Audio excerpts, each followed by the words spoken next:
Welcome back, children. How are you guys? Hope you are all fine and safe. Okay, children, in the case of movement in animals, we have few more topics which we have to see. Okay, let me finish off with the topic so that in the next class, let's recall whatever we have studied. Okay, the first topic, smaller topic we are going to see is about the movement in snail. Okay, see, have you ever seen a snail? How does it walk? Okay. See, if you closely observe a snail, it has a shell around it. Okay, that is nothing but the outer skeleton. Okay, and when nobody disturbs it, you'll be able to find somewhat yellowish color or whitish gray color part moving out, and that will be leading the animal. Okay, that is nothing but the muscular food.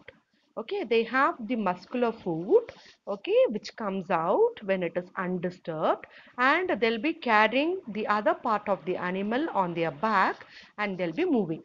Okay, it's very simple, like a coolie who's carrying the load on his back. It'll be like, just like that. Okay, so the muscular foot, which is there on the lower side, will come out when it is undisturbed, and the animal, it will pull the animal, and it will be walking. Okay, and if you keep a glass plate, or if you keep the paper like earthworm, you'll be able to see the track on which the animal has moved. Okay, you'll be able to find that watery, trace through which we can identify that the movement have taken place in the case of snake. Okay, and the foot, along one side the foot and the other side a thick muscular structure. Okay, there is nothing but the head comes out.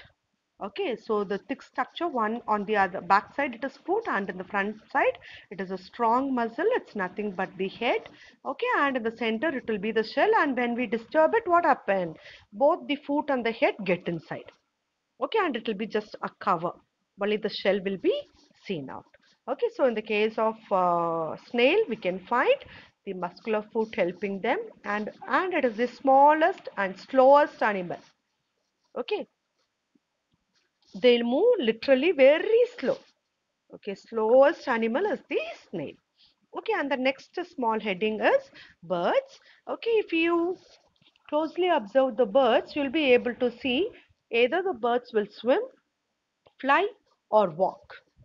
Okay, and they'll be doing all this with the help of their body parts, namely the wings and the legs.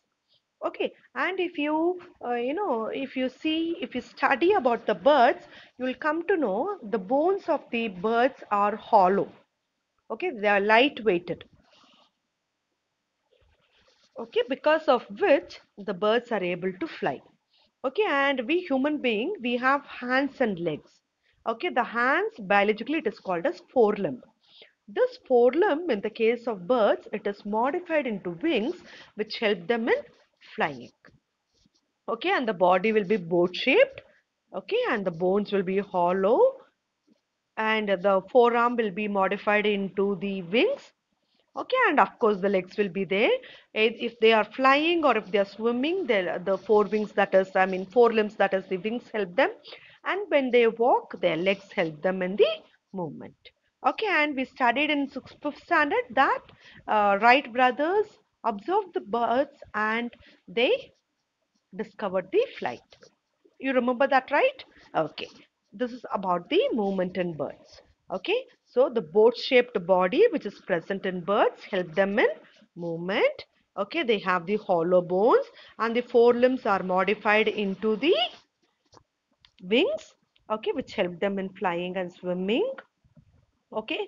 And their boat-shaped body, it is lightweight, which help them in flying. Is that clear, children? So just two topics we have seen in this class, that is about the movement in snail and movement in birds. Is that clear, children? Okay, bye.